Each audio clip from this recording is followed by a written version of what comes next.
ادھر اہل مدینہ نے جب سے رسول اللہ صلی اللہ علیہ وسلم کی روانگی کی خبر سنی تھی، روزانہ صبح ہی صبح حرہ کی طرف نکل جاتے تھے، اور جب سخت دوپہر ہو جاتی تو واپس پلٹ آتے۔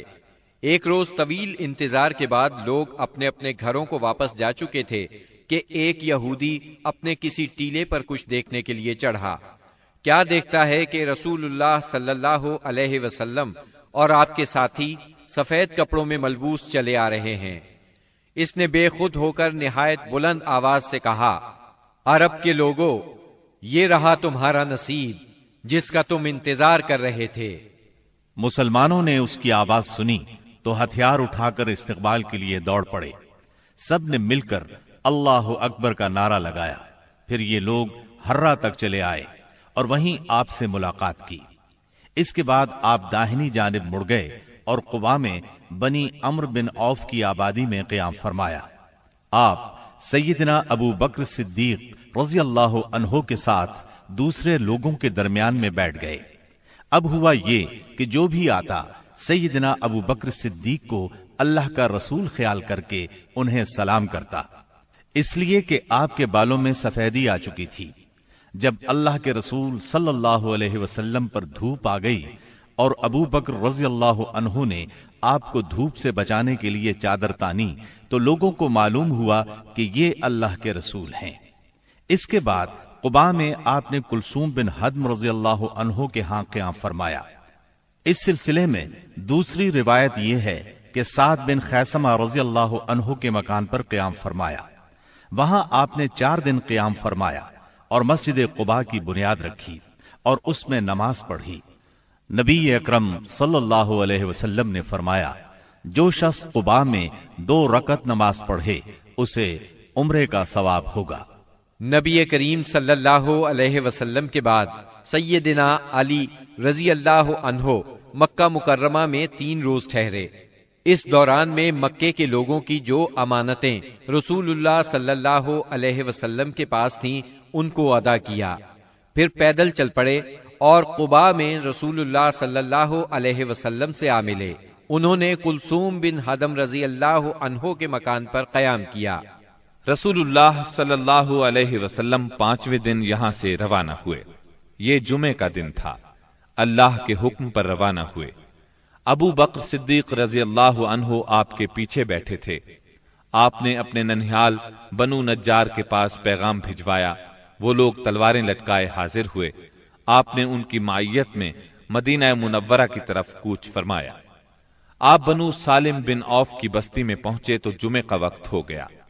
آپ نے وہیں بطن وادی میں جمعے کی نماز پڑھائی جس میں 100 آدمی شریک تھے۔ جمعے کے بعد نبی کریم صلی اللہ علیہ وسلم نے مدینے کا رخ کیا۔ اس وقت تک لوگ استقبال کے لیے امڈ آئے تھے۔ گھر اور گلی کوچے حمد و تسبیح سے گونج رہے تھے۔ رسول اللہ صلی اللہ علیہ وسلم انصار کے جس محلے سے بھی گزرتے اس محلے کے لوگ آپ کی اونٹنی کی نکیل پکڑ لیتے اور عرض کرتے، ہم لوگ حاضر ہیں، ہمارے ہاں قیام فرمائیں، ہم سب ساز و سامان اور ہتھیاروں کے ساتھ آپ کی حفاظت کریں گے۔ جواب میں آپ فرماتے، اونٹنی کا راستہ چھوڑ دو، یہ اللہ کی طرف سے معمور ہے۔ آپ کے اس فرمان کا مطلب یہ تھا کہ اللہ کو جہاں منظور ہوگا یہ وہاں خود رکے گی۔ چنانچہ اونٹنی اس جگہ رکی جہاں آج مسجد نبوی ہے۔ یہاں پہنچ کر وہ بیٹھ گئی، لیکن آپ نیچے نہیں اترے یہاں تک کہ وہ اٹھ کر تھوڑی دور تک چلی، پھر پلٹ آئی اور پھر اسی جگہ بیٹھ گئی جہاں پہلے بیٹھی تھی۔ اس کے بعد آپ نیچے تشریف لے آئے۔ اب لوگوں نے آپ کو اپنے اپنے گھر لے جانے کے لیے درخواست شروع کی۔